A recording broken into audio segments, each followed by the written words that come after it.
En este pequeño y espero que breve vídeo voy a hacer una introducción a la interfaz de Unity, las cuestiones básicas y las ventanas principales. Ya tendremos tiempo de profundizar y ver muchas herramientas. Voy a empezar por hablar de Unity Hub.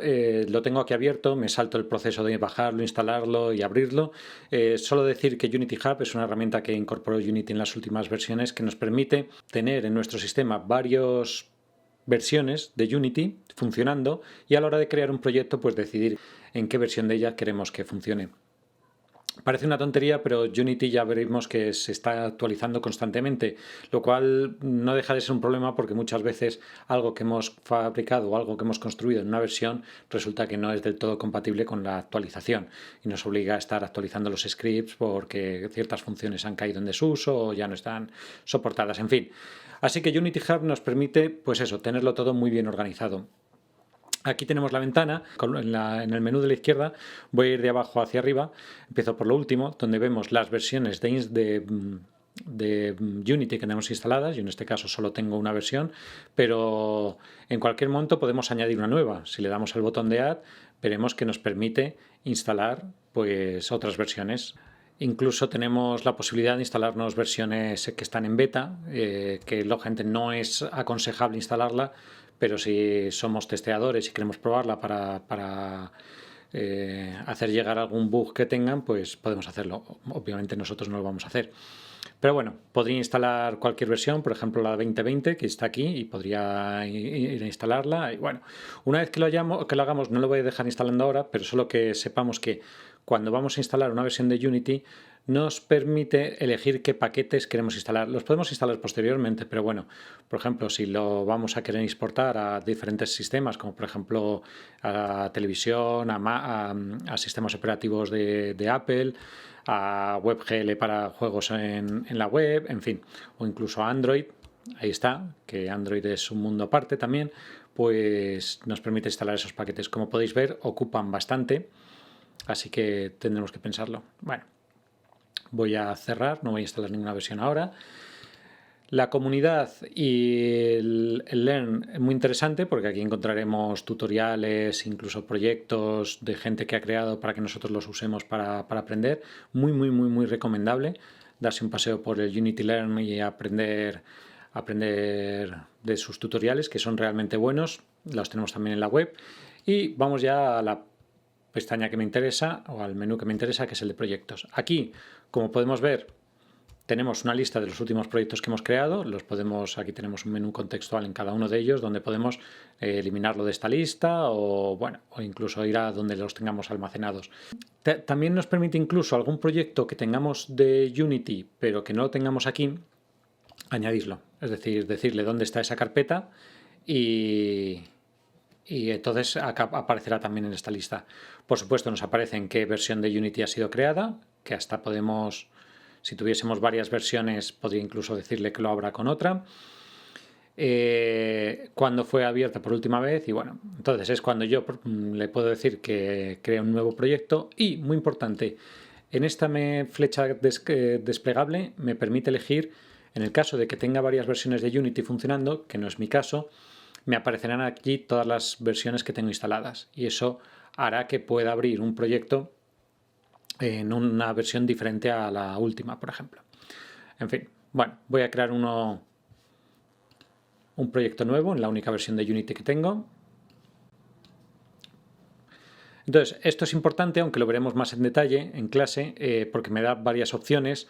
Nos moveremos seguramente entre los juegos 2D y 3D. Unity funciona prácticamente igual, solo cambian unos pequeños detalles o algunas preconfiguraciones del modo visualizar, pero bueno, las herramientas son prácticamente lo mismo y elijamos el tipo de juego o tipo de programa que vamos a crear. Pero bueno, nos moveremos, insisto, sobre todo en 2D y 3D. Voy a crear, por ejemplo, uno en 3D, muy importante, el nombre. Y esto es importantísimo, por supuesto, dónde lo guardamos. Lo voy a guardar en el escritorio. De nuevo, por favor, no recomiendo guardar cosas en el escritorio. Seamos organizados. El escritorio es para tenerlo limpio. Así que yo lo voy a guardar en el escritorio porque es que en cuanto acabe esto lo voy a borrar. Para eso sí se puede usar el escritorio. Y voy a crearle una nueva carpeta. Y ahí. Entonces voy a darle crear. Bueno, quizá tarde un poquito la apertura del proyecto, dependiendo de los paquetes que tengamos instalados, porque los tiene que cargar todos. Importar a los assets, crear las escenas, es decir, está creando un proyecto desde cero. Y ahí tenemos la ventana por defecto de Unity.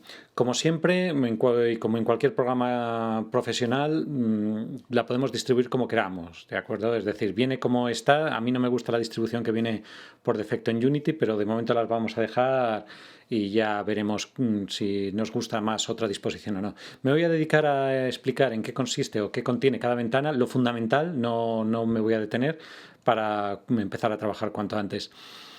Empezamos por la ventana de la escena, que es la más visible, es donde vamos a tener nuestros elementos, ¿ok? En la que nos moveremos con los atajos de teclado que ya veremos en otro momento, y por supuesto en la que está vacía. Tiene opciones de visualización aquí arriba, que también las iremos viendo en detalle. Es decir, por ejemplo, cómo queremos ver, ahora no importa mucho, pero llegará un momento en el que queramos, pues a lo mejor nos interesa más ver las formas con su forma de malla en vez de con su forma sombreada. Y bueno, y cómo se comportan las luces. Sobre todo cuando ya empieza a ser el juego muy complejo, pues resulta interesante para aumentar la eficiencia.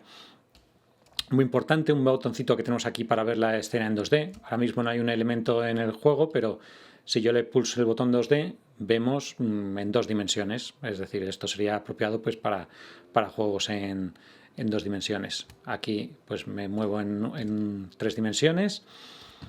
Tenemos también más opciones para ver si queremos escuchar o no los elementos que hay en el juego, los efectos ambientales, en fin. Y esto por si ocultamos objetos, bueno, opciones que ya veremos, insisto, más en detalle. Sí es interesante aquí, por ejemplo, que podremos seleccionar los gizmos, es decir, elementos que a lo mejor no aparecen en el juego, pero a mí me gusta verlos en la escena. En este caso podemos ver que veo aquí una cámara o una luz, que eso obviamente no aparecerán en la escena. Y en este menú pues tendremos opciones de visualización de esos elementos, por ejemplo, su tamaño o si quiero que aparezcan o no, en fin. De nuevo, también lo iremos viendo. La cuestión está en que esta es nuestra escena. De hecho, voy a añadir un nuevo objeto solo para que haya algo. Para eso nos vamos al menú de Game Object, también lo veremos en detalle. Y, por ejemplo, voy a añadir un cubo. El primero que me aparece, un objeto en 3D, que es un cubo. Y así ya tenemos algo sobre lo que trabajar. Vale, el objeto, por supuesto, tenemos aquí las herramientas que nos permitirán actuar sobre la escena, tanto para movernos por ella con la mano, como para desplazar los objetos, con la herramienta de mover, para girarlos, con la herramienta de girar, en fin. Para escalarlo, ya sea no de forma proporcional o proporcionalmente, si pinchamos en el icono de dentro, o para una escala, esto lo veremos sobre todo cuando trabajemos en 2D, una escala que nos permite trabajar sobre diferentes planos para la hora de escalar. Pero insisto, de nuevo también esto lo veremos más adelante. Por supuesto, la mayoría de estas herramientas tienen su atajo. De hecho, con las teclas Q, W, E, R, T, Y, pues nos podemos mover por ellas. De hecho, esta es una herramienta inteligente que si la tenemos seleccionada, pues prácticamente todas las opciones las podemos hacer a la vez. Como podemos ver, girar, desplazar, en fin. Este gizmo de aquí, de la ventana de escena, me permite no solo pinchar sobre cualquiera de estos iconos y entonces ir a ese punto de vista, ya sabemos, frontal, derecha, lateral, desde abajo, en fin, nos permite movernos, sino que además si le pinchamos en el cubo, voy a ponerme en una posición de perspectiva para que lo apreciemos mejor, si pinchamos en el cubo que se ilumina al ponernos encima,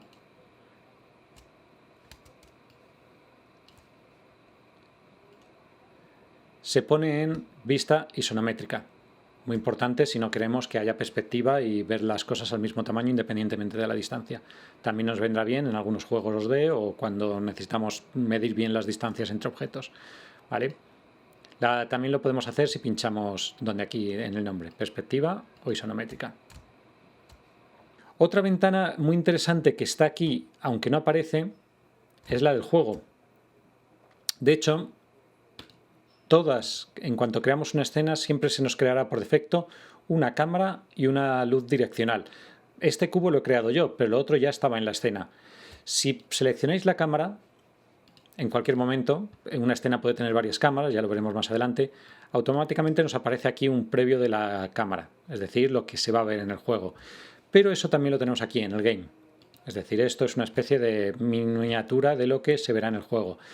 Esta sí que voy a permitirme el lujo de desplazarlo aquí abajo, porque a mí sí que me gusta tener la ventana de juego siempre a mano. ¿De acuerdo? De esta forma que si yo la cámara pues la desplazo, como podemos ver, actúa directamente, o la giro, pues eso tiene un efecto directo en cómo se va a ver el juego. Bueno, y ya que estamos en la ventana de juego, lo tenemos aquí, pues lo que hace es que muestra el resultado final del juego.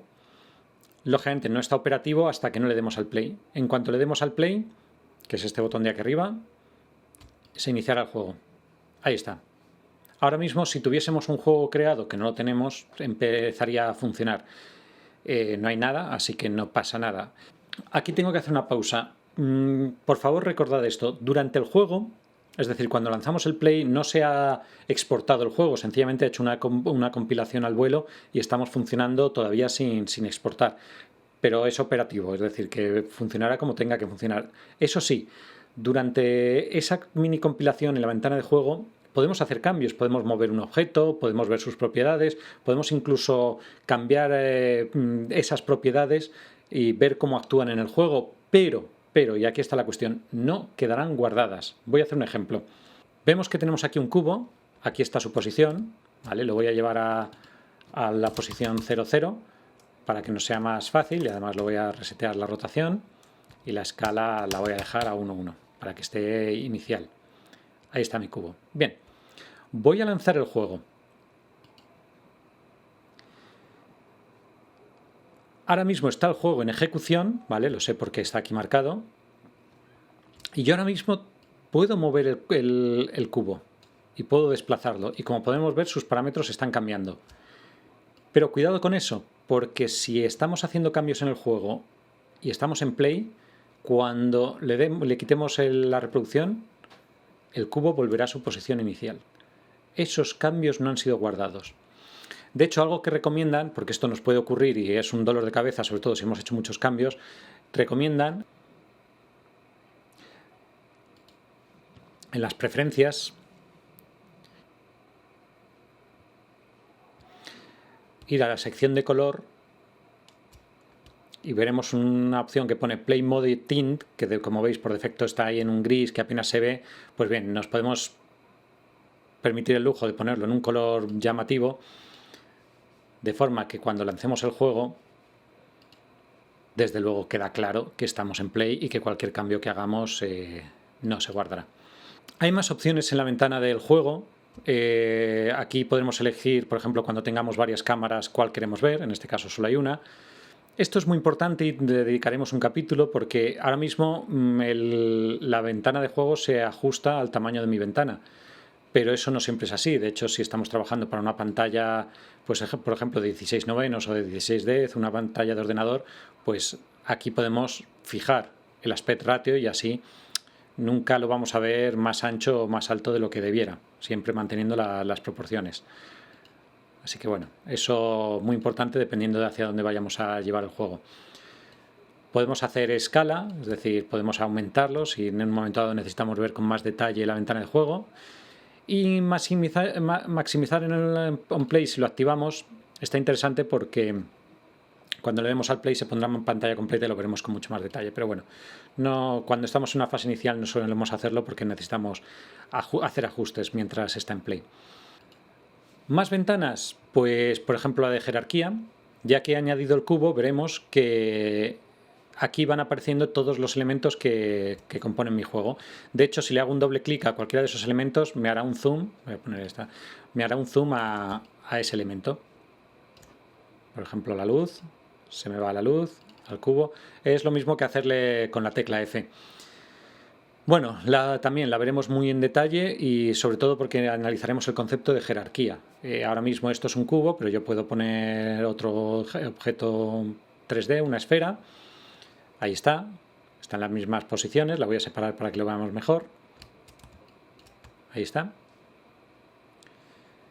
Y el concepto de jerarquía significa que yo, por ejemplo, esta esfera la puedo arrastrar al cubo y veis que automáticamente una depende de la otra. Significa que si yo muevo el cubo, pues la esfera también. Esto es algo fundamental y que usaremos muy a menudo. Más ventanas. La de proyecto es interesante porque esto que nos aparece aquí, si nos fijamos, si nos vamos un momentito a la carpeta que ha creado con el nombre de mi proyecto, tiene unos assets, la carpeta assets, que es donde va a estar todo lo que compone nuestro juego, va a estar en esa carpeta, en la carpeta assets. De hecho, si nos fijamos, hay una carpeta llamada escenas que se corresponde con esta. Que de hecho, si entramos en esa escena, veremos que a él ha creado por defecto una escena. Si entramos en la carpeta de assets en escenas, ahí está. Y aquí podremos nosotros organizar nuestro proyecto. Paréntesis, por favor, organizar bien vuestro proyecto. Si tenéis que crear una carpeta de scripts, pues creamos una carpeta de scripts. Si tenemos que crear subcarpetas, subcarpetas. Y si tenemos que organizar todo de forma lógica, organizadlo. Todo lo que vayamos haciendo se quedará reflejado aquí. De hecho, en cualquier momento le podéis dar con el botón derecho crear una nueva carpeta. Le podemos llamar scripts, porque vamos a guardar aquí nuestros scripts y veremos que en nuestro disco duro aparece esa carpeta. Lo de los paquetes los estudiaremos más adelante, que son herramientas que nos permite incorporar Unity, no solo las que vienen por defecto, sino otras también. Pero lo que me interesa ahora es la carpeta de assets. ¿Cómo vemos los elementos? Bueno, hay formas para verlo. Podemos buscar elementos por tipo, por etiqueta, luego descubriremos que es muy útil etiquetar los elementos, casi incluso necesario para poder manejarlos mediante código. Podemos incluso guardar búsquedas. Cuando tengamos muchos elementos, a lo mejor nos interesa que algunos se queden ahí siempre guardados. Y bueno, en este menú contextual que tiene la carpeta de proyecto, podemos incluso decirle si queremos verlo a una columna, a varias o dos. A mí me gusta personalmente a una columna, no necesito ver los iconos y me es más manejable, entre otras cosas porque normalmente el proyecto me lo llevo aquí. Me gusta más tener el árbol de elementos aquí y eso con a dos ventanas pues es un poco incómodo. Pero insisto, esto a gusto del consumidor. ¿Okay? Y me gusta porque la tengo justo al lado de la ventana inspector, que es la última que vamos a ver. Aquí es donde cualquier elemento, voy a seleccionar uno de ellos, por ejemplo el cubo, aquí tenemos todos sus componentes. Los veremos muy en detalle, ¿de acuerdo? Hay uno muy importante que es el de transform, que eso lo van a tener todos los elementos, o sea, cualquier cosa que creemos en nuestra escena, que ahora llamaremos GameObject, tiene su transform, su componente. Esto que tenemos aquí se llaman componentes. Y el transform está en todos, de hecho no se puede quitar. Luego los componentes que traen por defecto depende del objeto. Esto es un cubo, un objeto 3D y por eso trae algunos componentes nuevos. Pero si nos fijamos, los voy a minimizar para que lo veamos mejor. Si nos fijamos aquí abajo hay una opción de añadir componente. ¿Qué podemos añadir? Pues fijaros, todo eso. ¿Vale? Y dentro incluso tenemos hasta más opciones. Podemos incluso buscar qué componente queremos añadir. Por ejemplo, si quiero añadir un script en C#, que lo añadiremos muy a menudo, y le digo MyScript y él creará un archivo con ese nombre. De hecho, si nos fijamos, ha creado ese elemento. Y como podemos ver en el navegador, ahí está. Ha creado un script con el nombre que le he dado, con la extensión CS, que es de C#. Que yo no quiero que esté aquí, que quiero que esté en la carpeta scripts, que para eso lo he creado, pues lo arrastro. Pero mirad, si lo arrastro en el navegador, ¿de acuerdo? Y me vuelvo a Unity, se actualiza y aparece ahí. No he tocado nada, sencillamente él, en cuanto ha detectado que ha cambiado la distribución de los archivos, se ha actualizado. Bueno, los componentes los veremos muy en detalle porque son un mundo y aprenderemos a manejarnos, y sobre todo los scripts que vayamos creando y todas las funcionalidades que tiene. Solo voy a detenerme en una ventana más, que es la de consola, que siempre la tenemos que tener abierta porque es donde, pues eso, la consola con la que nos comunicaremos con nuestro programa. Y bueno, otra ventana, panel que aparece abierto por defecto, es la Asset Store, pero bueno, esta también le dedicaremos un ratito en clase porque es donde podemos comprar y adquirir assets gratuitos para nuestro proyecto. Por cierto, no he comentado que para poder usar Unity y acceder a la Asset Store y acceder a ciertas funcionalidades tendremos que estar logueados. De hecho, Unity Hub nos pedirá loguearnos para poder utilizar las funciones en línea. Y nada más. Nada más. El resto de funciones las veremos muy en detalle en clase, pero sí que quería que viésemos esta especie de panorámica de la interfaz.